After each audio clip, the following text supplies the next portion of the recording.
दोस्तों स्वागत है आपके इस वीडियो में। तो यहाँ पर देखेंगे रेलवे ग्रुप डी और एनटीपीसी के बारे में जितने सारे क्वेश्चन बन पाते हैं। 50 इंपोर्टेंट क्वेश्चन यहाँ पर देखने वाले सेल से यानी कि कोशिका से, तो काफी इंपोर्टेंट है। रेलवे के किसी भी साइंस बैकग्राउंड से जो भी क्वेश्चन पूछता है उसके लिए काफी ज्यादा महत्वपूर्ण है। तो आपका पहला क्वेश्चन है कि कोशिका किसे कहते हैं। 4 ऑप्शन आपके सामने दिया गया है, तो 4 में से जो आपका सही आंसर हो जाएगा वो हो जाएगा जीवन की इकाई, यानी कि ऑप्शन नंबर ए सही हो जाएगा। कोशिका जीवन की इकाई होती है, ऑप्शन ए सही हो जाएगा। आपका अगला क्वेश्चन है कि सभी कोशिकाएं पूर्ववर्ती कोशिकाओं से उत्पन्न होती है, यह किसका मत है। 4 ऑप्शन आपके सामने दिया गया है, बताना ये किसका मत है। जो आपका सही आंसर हो जाएगा वो हो जाएगा बिरचो, यानी कि ऑप्शन नंबर ए सही हो जाएगा। आपका अगला क्वेश्चन है कि कोशिका का तरल भाग है, तो बताना है कि कोशिका का तरल भाग है। 4 ऑप्शन आपके सामने दिया गया, इसी तरीके से आपका एग्जाम में देगा। जो आपका सही आंसर हो जाएगा वो हो जाएगा साइटोप्लाज्म, यानी कि ऑप्शन नंबर आपका ए सही हो जाएगा। आपका अगला क्वेश्चन है कि प्रोकैरियोटिक कोशिका का उदाहरण है, तो बताना है कि प्रोकैरियोटिक कोशिका का उदाहरण है। 4 ऑप्शन आपके सामने दिया गया है। जो आपका सही आंसर हो जाएगा वो हो जाएगा जीवाणु प्रोकैरियोटिक कोशिका का उदाहरण है, यानी कि ऑप्शन नंबर ए सही हो जाएगा। आपका अगला क्वेश्चन है कि यूकैरियोटिक कोशिका का उदाहरण है। 4 ऑप्शन आपके सामने दिया गया है, बताना है। आपका जो सही आंसर हो जाएगा वो हो जाएगा मानव कोशिका, यानी कि ऑप्शन नंबर आपका सी सही हो जाएगा। आपका अगला क्वेश्चन है कि कोशिका की आकृति और कठोरता किससे बनी रहती है। 4 ऑप्शन आपके सामने दिया गया है, जो काफी इंपोर्टेंट ये क्वेश्चन है। आपका जो सही आंसर हो जाएगा वो हो जाएगा कोशिका भित्ति से बनी होती है, ऑप्शन नंबर ए सही हो जाएगा। आपका जो अगला क्वेश्चन है कि पादप कोशिका में किस अंग के कारण हरा रंग होता है, तो बताना है कि पादप कोशिका में किस अंग के कारण हरा रंग होता है। 4 ऑप्शन आपके सामने दिया गया है। जो आपका सही आंसर हो जाएगा वो हो जाएगा क्लोरोप्लास्ट, यानी कि ऑप्शन नंबर ए सही हो जाएगा आपका। आपका अगला क्वेश्चन है कि आरएनए की खोज किसने की थी। 4 ऑप्शन आपके सामने दिया गया है, बताना है कि आरएनए की खोज किसने की थी। जो आपका सही आंसर हो जाएगा वो जगह फ्रीडरिच यानी कि मिक्सचर ने, यानी कि फ्रीडरिच मिक्सचर ने, ऑप्शन नंबर डी सही हो जाएगा। आपका जो अगला क्वेश्चन है कि डीएनए की खोज किसने की थी। 4 ऑप्शन आपके सामने दिया गया, बताया कि डीएनए की खोज किसने की थी। 4 में से आपका जो सही आंसर हो जाएगा वो हो जाएगा मिक्सचर ने, यानी कि ऑप्शन नंबर आपका डी सही है, बी सही हो जाएगा। आपका अगला क्वेश्चन है कि कोशिका के अनुवांशिक सूचना किसके द्वारा वाहन होती है, तो 4 ऑप्शन आपके सामने दिया गया है, बताना है कि अनुवांशिक सूचना किसके द्वारा वाहन होती है। 4 में से जो आपका सही आंसर हो जाएगा वो हो जाएगा डीएनए के द्वारा, यानी कि ऑप्शन नंबर आपका ए सही हो जाएगा। आपका अगला क्वेश्चन है कि प्रोटीन संश्लेषण का स्थल है, तो बताना है कि प्रोटीन संश्लेषण का स्थल है। 4 ऑप्शन आपके सामने दिया गया है। जो आपका सही आंसर हो जाएगा वो हो जाएगा राइबोसोम, ऑप्शन नंबर ए आपका सही आंसर हो जाएगा। आपका जो अगला क्वेश्चन है कि कोशिका का ट्रांसपोर्ट नेटवर्क कहलाता है, तो बताना कोशिका का ट्रांसपोर्ट नेटवर्क कहलाता है। 4 ऑप्शन आपके सामने इसी तरीके से एग्जाम में देगा।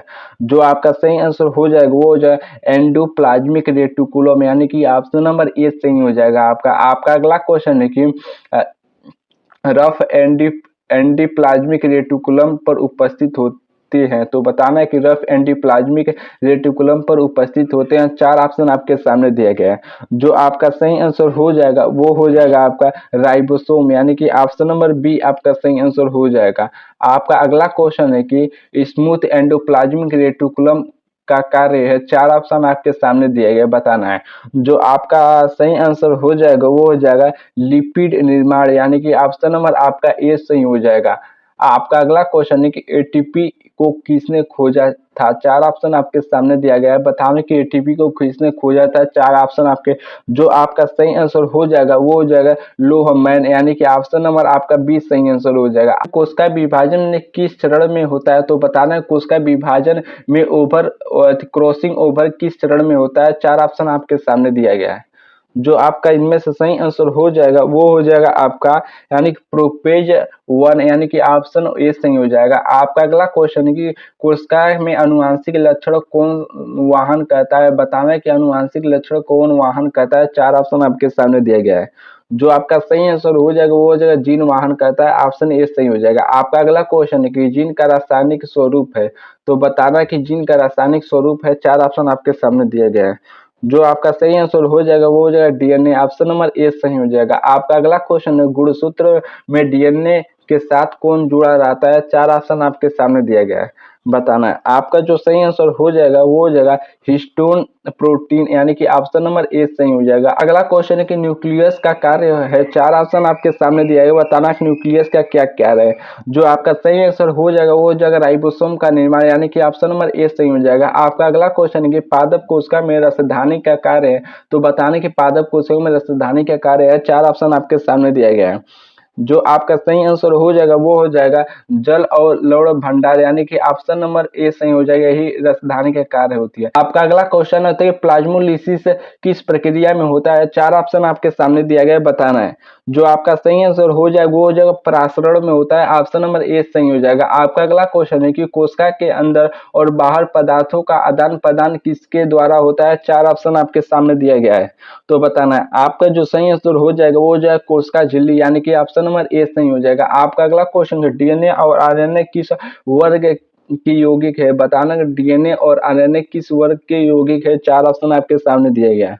जो आपका सही आंसर हो जाएगा वो हो जाएगा न्यूक्लिक अम्ल के यौगिक है, ऑप्शन नंबर ए सही हो जाएगा। आपका जो अगला क्वेश्चन है कि मानव कोशिका में कितने गुणसूत्र पाए जाते हैं, 4 ऑप्शन आपके सामने दिया गया है, बताना है। आपका जो सही आंसर हो जाएगा वो हो जाएगा 46 गुणसूत्र पाए जाते हैं, ऑप्शन नंबर बी आपका सही आंसर हो जाएगा।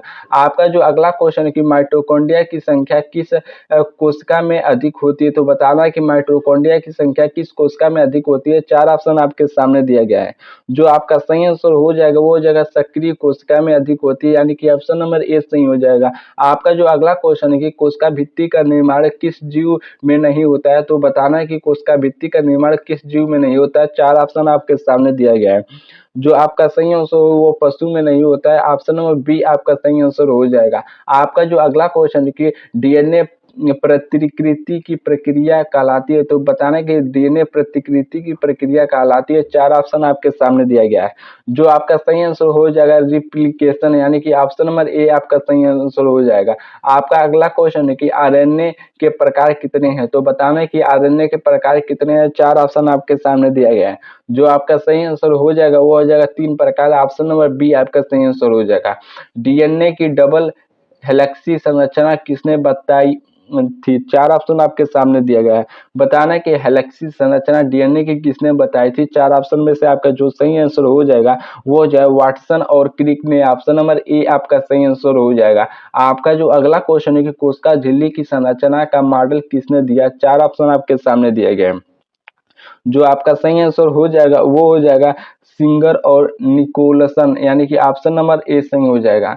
आपका अगला क्वेश्चन है कि कोशिका का आकार सबसे छोटा किसमें बताया किसमें होता है, तो बताना है कोशिका का आकार सबसे छोटा किसमें होता है, 4 ऑप्शन आपके सामने दिया गया है। जो आपका सही आंसर हो जाएगा वो जीवाणु में होता है, ऑप्शन नंबर ए सही हो जाएगा। आपका अगला क्वेश्चन है कि विषाणु को जीवित और निर्जीव के बीच की कड़ी को क्या कहते हैं, बताना है कि विषाणु को जीवित और निर्जीव के बीच की कड़ी को क्या कहा जाता है, 4 ऑप्शन आपके सामने दिया गया है। जो आपका सही आंसर हो जाएगा वो हो जाएगा आपका कोशिका रहित होते हैं और डीएनए और आरएनए होते हैं, यानी कि डीएनए या आरएनए होते हैं, कोशिका रहित होते हैं, ऑप्शन नंबर ए सही हो जाएगा।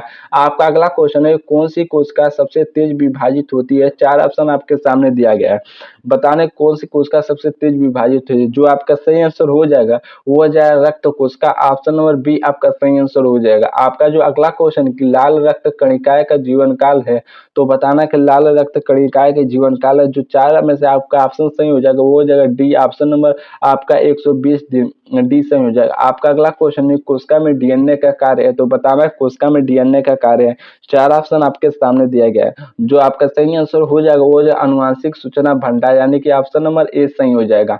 आपका अगला क्वेश्चन है कि कोशिका में आरएनए के कार्य है, तो बताना है कि आरएनए के कार्य कोशिका में क्या है, 4 ऑप्शन आपके सामने दिया गया है। जो आपका सही आंसर हो जाएगा वो जो प्रोटीन निर्माण का कार्य आरएनए करता है, यानी कि ऑप्शन नंबर ए सही हो जाएगा। आपका अगला क्वेश्चन है कि यूकारियोटिक कोशिका का मुख्य लक्षण है, तो बताना कि यूकारियोटिक कोशिका का मुख्य लक्षण है, 4 ऑप्शन आपके सामने दिए गए हैं। जो आपका सही आंसर हो जाएगा वो जो अस्पष्ट नाभिक का होना, यानी कि ऑप्शन नंबर ए आपका सही आंसर हो जाएगा। आपका जो अगला क्वेश्चन है क्योंकि कोशिका का आकार किससे नियंत्रित होता है, 4 ऑप्शन आपके सामने दिया गया है। जो आपका सही आंसर हो जाएगा वो हो जाएगा नाभिक से नियंत्रित होता है, ऑप्शन नंबर सी सही हो जाएगा। आपका जो अगला क्वेश्चन है कि कोशिका में एंजाइम का निर्माण कहाँ होता है, तो बताना है कोशिका में एंजाइम का निर्माण कहाँ होता है, 4 में से जो आपका सही आंसर हो जाएगा वो हो जाएगा लाइसोसोम में होता है। ऑप्शन नंबर डी आपका सही आंसर हो जाएगा। आपका जो अगला क्वेश्चन है कि डीएनए और आरएनए किस तत्वों से बने होते हैं? 4 ऑप्शन आपके सामने दिए गए हैं। तो बताना है कि डीएनए और आरएनए किस तत्वों से बने होते हैं? जो आपका सही आंसर हो जाएगा वो हो जाएगा carbon, hydrogen, oxygen, nitrogen, phosphorus से बने होते हैं, यानी कि ऑप्शन नंबर आपका ए सही हो जाएगा।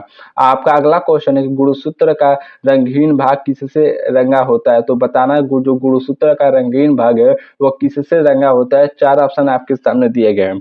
जो आपका सही आंसर हो जाएगा वो हो जाएगा डीएनए से रंगा होता है। ऑप्शन नंबर ए सही हो जाएगा। आपका अगला क्वेश्चन है कि मानव शरीर की सबसे छोटी इकाई है, तो बताना है कि मानव शरीर की सबसे छोटी इकाई है। 4 ऑप्शन आपके सामने दिया गया है, जो आपको बताना है। आपका जो सही आंसर हो जाएगा वो हो जाएगा आपका शुक्राणु है, यानी कि सबसे छोटी इकाई शुक्राणु स्पर्म, आपका सी सही हो जाएगा। आपका अगला क्वेश्चन है कि डीएनए का पूरा नाम है, तो बताएं डीएनए का पूरा नाम है। 4 ऑप्शन आपके सामने दिया गया है, जो आपका सही आंसर हो जाएगा डाइओराइबोक न्यूक्लिक एसिड, यानी कि ऑप्शन नंबर ए आपका सही आंसर हो जाएगा। आपका जो अगला क्वेश्चन है आरएनए का पूरा नाम है, तो राइबो न्यूक्लिक एसिड, आपका सही आंसर आपका ए हो जाएगा। आपका अगला क्वेश्चन है कि डीएनए में कितने प्रकार के नाइट्रोजन आधार होते हैं? 4 ऑप्शन आपके सामने दिया गया है, बताएं डीएनए में कितने प्रकार के नाइट्रोजन आधार होते हैं? 4 में से जो आपका सही आंसर हो जाएगा वो हो जाएगा 4 प्रकार के, यानी कि ऑप्शन नंबर सी सही आंसर हो जाएगा। आपका जो अगला क्वेश्चन है कि डीएनए में पाए जाने वाले आधार कौन कौन से होते हैं? 4 ऑप्शन आपके सामने दिया गया है। आपका जो सही आंसर हो जाएगा वो हो जाएगा एडेनिन, थायमिन, ग्वालिन, साइटोसिन, यानी कि ऑप्शन नंबर ए सही हो जाएगा। आपका जो अगला क्वेश्चन है कि आरएनए में थायमिन की जगह कौन सा आधार पाया जाता है? बताना है। ऑप्शन आपके सामने दिया गया है, जो आपका सही आंसर हो जाएगा यूरैलिस पाए जाते हैं, यानी कि ऑप्शन नंबर ए सही हो जाएगा यूरैलिस। डीएनए और आरएनए में अंतर कौन सा है? 4 ऑप्शन आपके सामने दिया गया, बताएं डीएनए और आरएनए में कौन सा अंतर है? 4 में से जो आपका सही आंसर है उसको बताना है। जो आपका सही आंसर हो जाएगा वो हो जाएगा डीएनए द्विसूत्री और आरएनए एक सूत्री है। डीएनए में थायमिन और आरएनए में यूरैसिल होता है, और डीएनए में डीराइबोज होता है और आरएनए में राइबोज होता है, यानी कि आपका तीनों ऑप्शन सही है, जो कि आपका सही आंसर हो जाएगा डी, उपयुक्त सभी सही है, आपका ध्यान रखना है। आपका अगला क्वेश्चन है कि जो कि कोशिका में सबसे अधिक पाए जाने वाला तत्व है, तो बताना है कोशिका में सबसे अधिक पाए जाने वाला तत्व है। 4 ऑप्शन आपके सामने दिया गया है। तो ये लास्ट क्वेश्चन होने वाला है इस वीडियो का। तो आपका जो सही आंसर हो जाएगा सबसे ज्यादा ऑक्सीजन पाए जाते हैं, यानी कि ऑप्शन नंबर है। अगर दोस्तों वीडियो अच्छी लगी लाइक जरूर करो, नीचे कमेंट करके जरूर बताना कि आपको कितने क्वेश्चन आते थे। नए हो तो चैनल के साथ जरूर जुड़ जाओ, चूंकि जुड़ जाते हो तो आपको काफी ज्यादा स्ट्रॉन्ग हो जाएगा यहाँ से जीएस क्वेश्चन, जीएस वाले क्वेश्चन। तो अपन दोस्तों के पास वीडियो को शेयर जरूर करें। इसी के साथ धन्यवाद।